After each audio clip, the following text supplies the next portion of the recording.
ეკლესიის არსი და მისი დაფუძნება.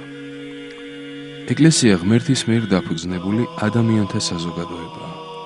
ადამიანთა, რომელნიც ერთმანეთთან დაკავშირებული არიან რწმენით, საღმრთო კანონებით, იერარქიითა და წმინდა საიდუმლოებებით.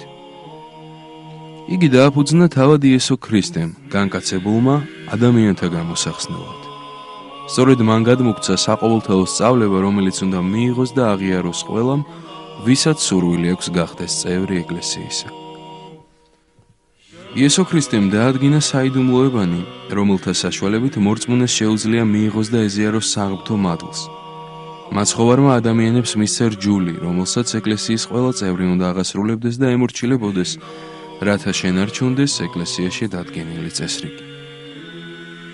და ბოლოს, იესო ქრისტემ ეკლესიის მართვისა და მრევლთან ერთობლივი მოქმედებისთვის დაადგინა იერარქია. ეკლესიის დაარსება მაცხოვრის მიერ მოხდა სულთმოფენობისას. მან საკუთარი სისხლით გამოისყიდა, დაამსჯვალა, დააფუძნა ეკლესიათვის. ეკლესია ღვთაებრივი დაწესებულებაა, სადაც სულიწმინდა მიჰმადლებს ადამიანს ძალას სულიერი აღორძინების, სრულყოფის, ხსნისა და განღმრთობისათვის. მაცხოვარი ბრძანებს, მეუფება იჩემი არა ამის სოფლისაგანი არს.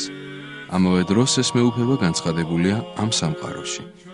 ღმერთკაცობრივი ბუნება ეკლესიისა განაცხადებს თავის თავში ზეციურ ხელმწიფებას, მეუფებას დედამიწაზე.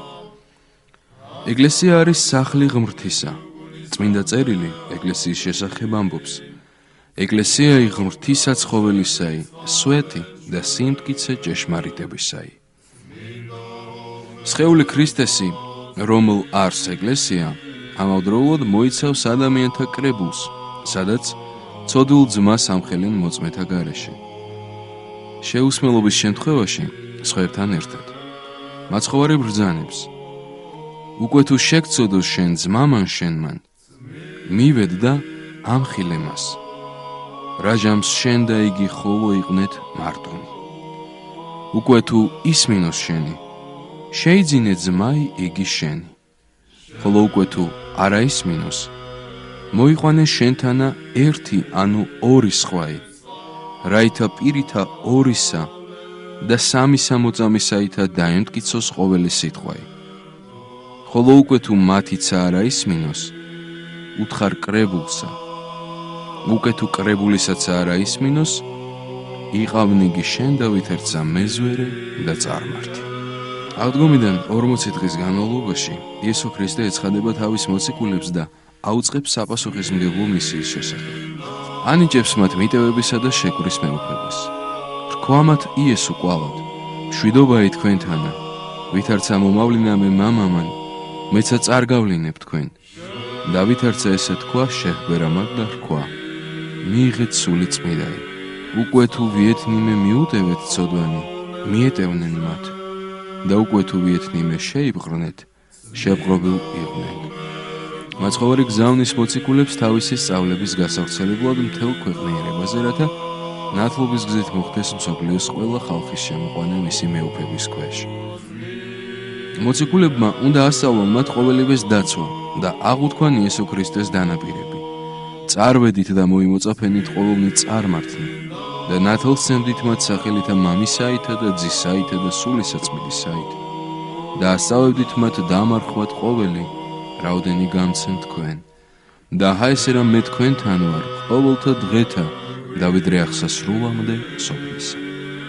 ასე დააფუძნა ეკლესია და შეიქმნა განცხადებულ ორგანიზმად, რომელიც ასეთივე სახით იმოქმედებს სამყაროს აღსასრულამდე.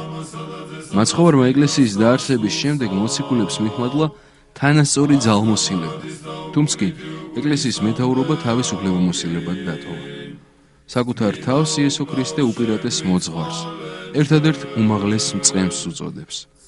ამის გაცხადება მოხდა მაშინ, როცა მოციქულთა შორის წამოიჭრა კამათი უპირატესობის შესახებ. ამის გამო მაცხოვარმა განსაჯა ისინი და დაადგინა, რომ თავად იქნება მეთაური მის მიერ დაარსებული ეკლესიისა. რადგან მოციქულთა შორის არ იყო და არ შეიძლება ყოფილიყო უპირატესობა ერთ-ერთისა, ასევე არ არსებობს პირველობა მათ მემკვიდრე ეპისკოპოსებს შორის. ყველა მათგანს აქვს თანაბარი უფლებამოსილება, პატივი, ღირსება, რომელი კათედრის საჭადრღობელიც არ უნდა იყოს იგი. ეკლესია სულიერი სამეფოა და ამიტომ სულიერი წინამძღოლის არსებობა, რომელსაც სრული მეუფება ექნება ეკლესიაზე, შეუძლებელია. აქედან გამომდინარე, ეკლესიის მართვა განაწილებული უნდა იყოს ადგილობრივი ეკლესიის მმართველებზე ქრისტიანული სამყაროს ყველა მხარეში. ქმარ არც თავი ცოლისა, ვიტრაცა ქრისტე თავარს ეკლესიისა. და იგი თავადი არს მაცხოვარი გვამისა, კითხულობ წმინდა წერილში. რადგან ადამიანი დაქვემდებარებულია სიკვდილს, მას არ ძალუც იყოს მარადიული წინამძღოლი ეკლესიისა. ამიტომ უფალი თავად არის მისი საჯაჭვრობელი და წმინდა მამათა მეშვეობით მართავს მას. როგორც მაცხოვარია ერთადერთი წინამძღოლი ეკლესიისა, ასევე ეკლესია, ვითარცა სხეული მისი, უნდა იყოს ერთი და განუყოფელი. მთელ ქვეყანაზე განფენილი. იგი წარმოგვიდგება რამდენიმე ადგილობრივი ეკლესიის სახით შემდგარი სხვადასხვა ხალხის ეროვნული თავისებურებისა და განსხვავებული ადმინისტრაციული წყობის მიხედვით. ეს განსხვავება ადგილობრივ ეკლესიებს შორის არსებობს ეკლესიის დაფუძნების დროიდან და იარსებებს მარად, რადგან ეკლესია თავისი დანიშნულებით განსაზღვრულია ყველა ერის, ხალხის, ყველა დროისა და ადგილისათვის. ამავდროულად იგი ისეთივე ერთიანი და მთლიანია, როგორც მოციქულთა დროს იყო. რადგან ეკლესია სულიერი ხელმწიფებაა, ამიტომ მისი ერთობა არ შეიძლება იყოს სხვაგვარი თუ არა სულიერი, რომელიც უნდა გამოიხატებოდეს ერთმორწმუნეობით. ყველა, ვისაც კი აქვს სურვილი ეკლესიის წიაღში ყოფნისა, უნდა აღიარებდეს უცილებლად ერთ აღმსარებელს. ერთმორწმუნეობამ თანაბრად უნდა აღორძინოს ყველა. უფლებამოსილებით თანასწორი ადგილობრივი ეკლესიის წარმომადგენლები ერთსულოვნად უნდა ხელმძღვანელობდნენ მსოფლიო ეკლესიის საყოველთაო კანონებით.